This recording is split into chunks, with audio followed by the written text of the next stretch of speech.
আজকে মাত্র 3টি ভিডিও দেখে আপনাকে হাসিয়ে ছাড়বো, কিন্তু শর্ত হলো তুমি যদি এই ছবিটাকে মন থেকে ভালোবেসে থাকো তাহলে ভিডিওতে লাইক, কমেন্ট এবং চ্যানেলটা সাবস্ক্রাইব করে দাও। এই সময় কম, শুরু করো।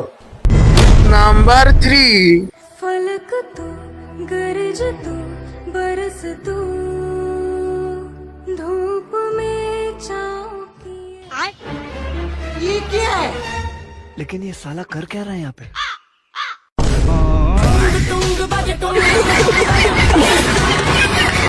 নাম্বার 2। শুনতে খারাপ লাগলেও এটাই সত্যি যে বর্তমানে সৌন্দর্য আর অর্থ মানুষের পরিচয় তৈরি করে। Number O. Disculpe, no vi un billete 20 que se me cayó. No, yo no he visto nada aquí en Bucano. ये सब क्या देखना पड़ रहा है? अच्छा है मैं अंधा हूँ।